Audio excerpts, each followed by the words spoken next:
In a sheltered corner of South America, there are ancient stone blocks that echoes of impossible craftsmanship.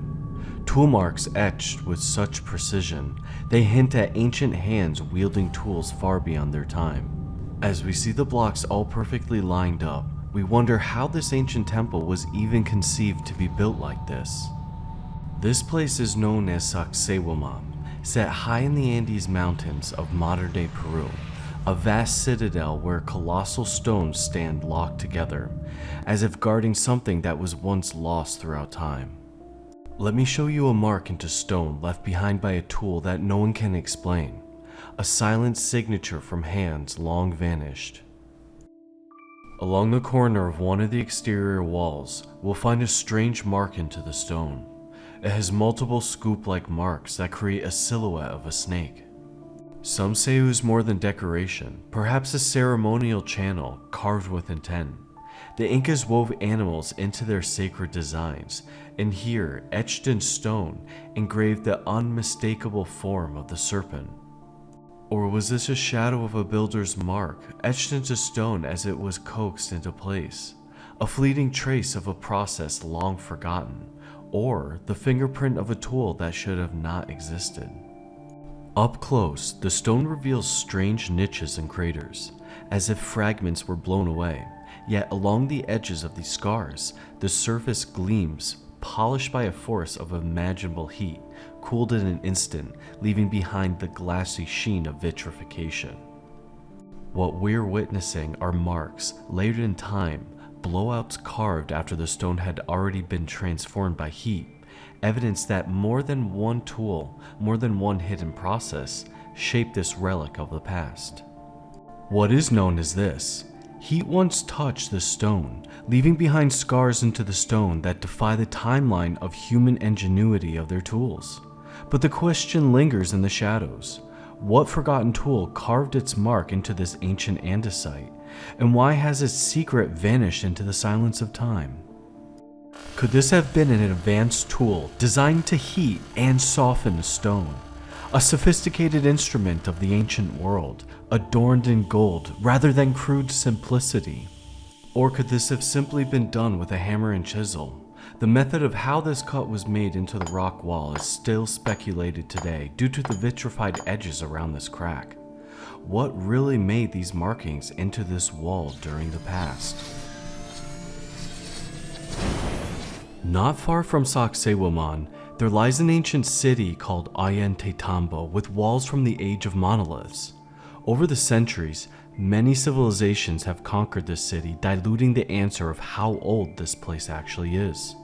Modern academia points the Inca civilization to constructing these buildings from using carbon dating around the site, but their stone building technique stands out from the rest of their achievements.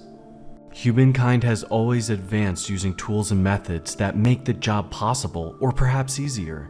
For this ancient megalithic temple on top of the mountainside, we find advanced tool marks into the stone blocks that help explain how these stone structures were built. But we still cannot explain how the Inca possessed the means of making these marks. On the edge of the stone, we'll find a T-shaped mark that's intruding into the block. It's a very distinct feature in the stone, as it's for the final shape of the stone and not a defect while shaping it. Scattered nearby, other stones mimic the same indent, and this one stone block, resting farther down the slope, bears the unmistakable T-shaped imprint as well. Perhaps these two stones were once connected at one point remains a mystery, but what remains clear is stones with these types of indents were used together. They were part of a system, a method, a deliberate way of binding massive blocks into a unified whole. Just one method used for megalithic stone crafting. The purpose of these indents was to hold molten copper, which was poured into them to create a locking mechanism that bonded separate stone blocks together. This massive block of solid andesite has a T-shaped indent along the edges. You can see precise drill marks up close. To carve marks this fine into a rock this dense, the builders would have needed a fast-spinning, precise and powerful tool, something capable of engraving straight into andesite itself. This indent must have been made from a highly developed tool, It's known that copper bow drills, when combined with other materials, can be used to drill into stones this dense but while leaving imprecise striation marks. But did ancient megalithic builders truly possess the precise tools needed to shape stone with this level of accuracy? Perhaps more sophisticated than we realize. Could this have been part of a sophisticated bow drill tool once used by ancient megalithic builders? For now, it remains an intriguing possibility still resting on uncertain grounds. Besides drilling, ancient builders around the world shaped megalithic stone with cutting methods by using a saw-like tool.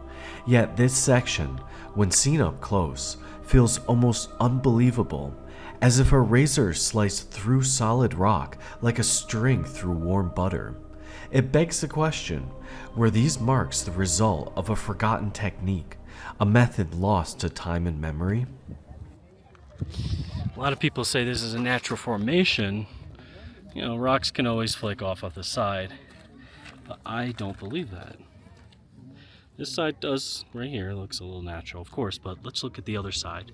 So we can see it's a straight line that goes through here.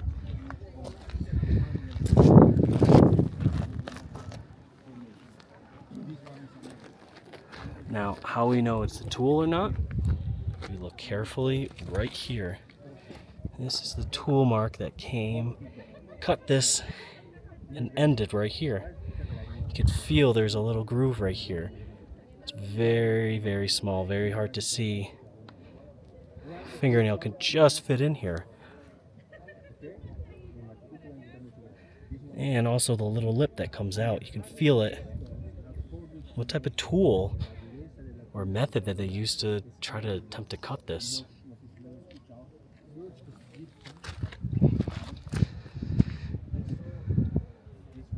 This is the rock in general.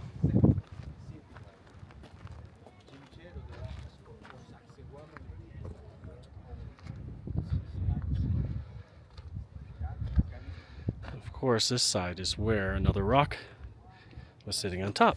And we can see on that side, it's a little ridge. It kind of goes swooping up for a rock to go on top.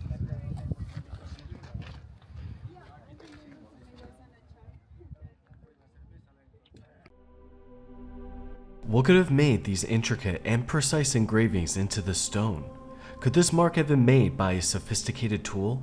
Something incredibly thin, almost like a golden string, capable of slicing into stone. The Inca were known to have been able to forge a lot of golden objects and trinkets, but perhaps they were able to also use sharp metallic golden threads for their cutting tools. It's possible that it was the work from an ultra-thin metallic blade, one resilient enough to carve through andesite or granite without deteriorating. Although the Inca weren't said to have a resilient metal that can be thin enough to be used as a tool. This remains unclear in modern academia, and it continues to be a topic of speculation today. Deep in the Peruvian frontier, miles away from Ollantaytambo, is a place with an ancient sanctuary with one of the strangest reliefs etched into stone. For generations, both the Inca and the local communities have spoken of this site as a gateway, a portal said to lead into the realm of the Inca gods. When carefully observing this entire relief into the rock wall, we can see that it was the base for other stones to be rested up against. Whether this once formed the face of a larger temple, or stood alone as a single stone facade like a sculpted mural, we can only speculate. But what's most speculated about is the very heart of the T-shaped relief, an enigmatic point carved into the stone center. According to legend, this portal was last properly used by the final high priest of the Inca. As the Spanish conquistadors closed in, it's said he inserted a golden staff into the small circular depression at the center, vanishing from this world and escaping into the next. Over the years, tales have emerged of travelers who witnessed figures walking straight into the stone after a sudden burst of light, as if the wall itself had opened. The stories speak of a sacred hum, a resonant tune, and a mysterious key that must fit perfectly into the circular groove. One of the most curious tales involves a well-known musician who vanished after visiting this portal at night. As the rest of his band sat gathered around a fire, he wandered off, playing his instrument into the darkness up towards the portal to only disappear and never to be seen again. Another story comes from modern times, involving a man named Jerry Wills, who claimed he chanted a specific tone, certain words, and perhaps carried a piece of metal or necklace as he meditated or prayed in front of the portal. According to his account, this combination allowed him to step through. What blend of sound and metal could truly unlock such a gateway? These tales remain debated, yet they all share a compelling similarity. Each mentions a key needed to activate the portal, so we're left to wonder, what was the ancient key that opened Aramu Muru? Up close, at the very center of the T-shaped relief in the stone wall, there's a darkened mark, a patch that almost resembles black, hardened residue. Yet it is part of the stone itself, as if something once scorched or fused against it. What could have been placed here to generate such intense heat? Was there some kind of ancient instrument or staff capable of producing this effect? And if so, what kind of tool did they possess in the distant past? Across the Andes, ancient towers once thought to be tombs show burn marks, iron-rich stone which are hard to cut, and precise chambers that resemble early smelting furnaces rather than funerary sites. Structures at Makta Yakta, Canamarca, and Siustani share the same design: a stone lid, inner chamber, ventilation paths, and walls burned from within. Evidence suggests later civilizations reused these older industrial buildings, cleaning them out and converting them into tombs over thousands of years. Ice core samples from the Andes also revealed traces of ancient copper metallurgy dating back as early as 2800 BCE, far older than traditional timelines suggest. Since these Andean civilizations lived in high elevation close to 3,000 meters or 10,000 feet, this gave the builders an advantage to be able to smelt iron, which was thought to be impossible in this location during the past.